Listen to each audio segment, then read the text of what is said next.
Hello everyone! Good afternoon po sa ating lahat. Another day, another sharing na naman ako sa inyo mga kapwa ko kasari. And for today's video, may i-unbox na naman ako sa inyo. Bali ito ay nabili na naman namin kahapon. Ayan, ito ay yung mga nabili ko sa sa wholesale. So ito yun mga kapwa ko kasari. Ayan, isang box lang naman ito. So ngayon aking isi-share sa inyo kung ano ang laman ng box na to mga kapwa ko kasari. Ayan, i-open ko na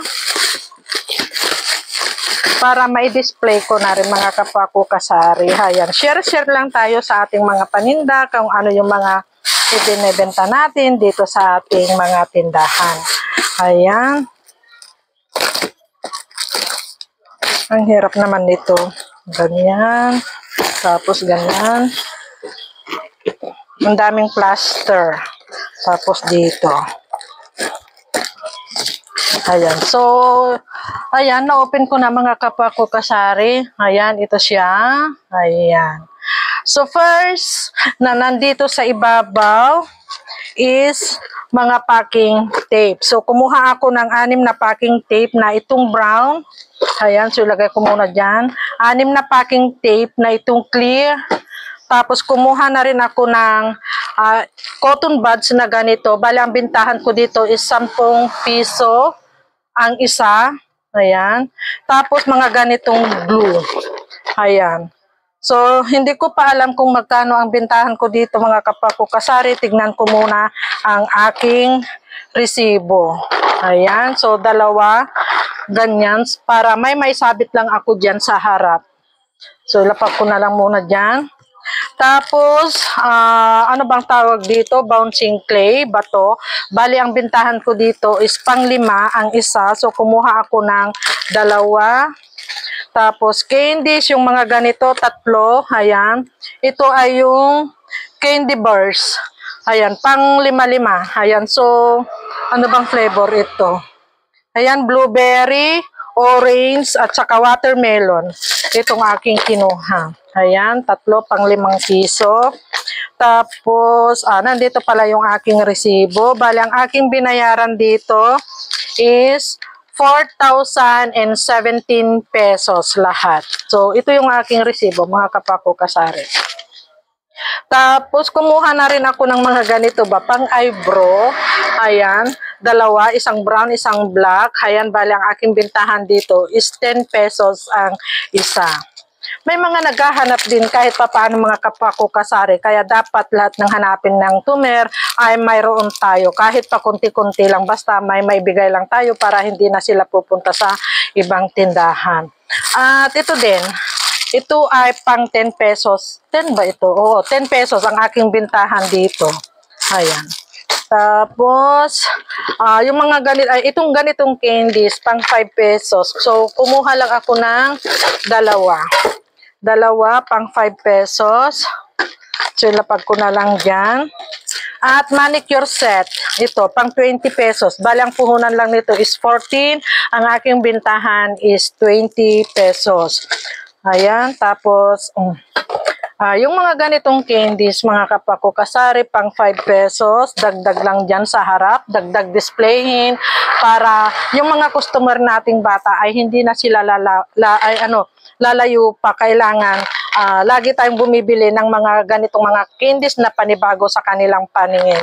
So, katulad kanina, may nabili akong marshmallow na yung may mga design ba na cartoons. Ayan, dinagsa yung mga paninda kong mallows. Marshmallow lang yun mga kapwa ko kasari. Ayan, nabili ko naman yun sa grocery.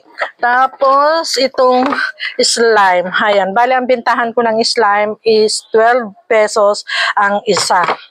Ayan, so saan ko na ba ilapag? May nahulog pang isang, maliit siya pero yun, pang ganun lang ba? Ayan, yung mga hindi afford bumili ng mga medyo, yung medyo mahal na ganyan, mga eyebrows. Ayan, so kontento na sila sa ganyan. Tapos kumuha ako ng 1 dozen na baulilay. So bali ang puhunan nito is 65, ang aking bintahan is 85 pesos. So ito lahat yung laman ng Tapos ano pa ba? Ay, mayroon pa pala. Mayroon pa akong ditong, bali ito ay 1 dozen, baulilay. Tapos sa loob, mayroon pala akong isang rim ng illustration board na 1/8. Ito, ayan. Bali, ang puhunan nito is 450 yung 1/8. Yung isang rim. So, ito yun. Bali, ang bintahan ko dito is, 10 pesos ang isa. So, ayan, mga kapwa ko kasari, lahat ang laman ng isang box, pero may dagdag pa ito. Tignan ko, nagkamali ba ako sa Ay, 250 pala ang puhunan nito. Illustration board. Hindi pala 450, 250 pala. Kaya pala, kwinikwenta ko, parang, nagkamali yata ako. So, bali ang aking bintahan is 10 pesos. So, 50 pieces ito. So, may tubo tayo ditong, 250 din, kalahati. Tama ba ako? So, bahala na kayo mga kapako kasari kung tama ba yung aking Tapos, may nakuha pa akong isang box ng butane, mga kapako kasari, kasama nito, pero nasa hardware na. Bali, ang puhunan ng isang pirasong butane is 45.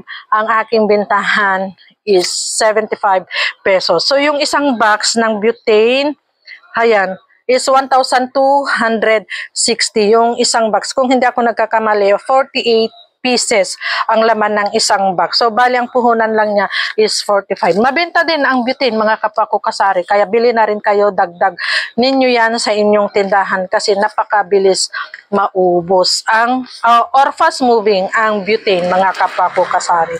So, ito lang ang laman ng isang box, tapos yung isang box na butane. Bali ang aking binayaran lahat is 4,017 pesos. So, ito lang mga kapwa ko kasari ang aking may share na naman sa inyo. Bali, ito ay pangalawang vlog ko na. Yung nauna kanina is yung mga non-food items. Tapos ito, yung nabili ko naman ito kahapon din sa wholesalan. So, yan lang. Happy selling na lang po sa ating lahat. God bless us and bye. Thank you for watching.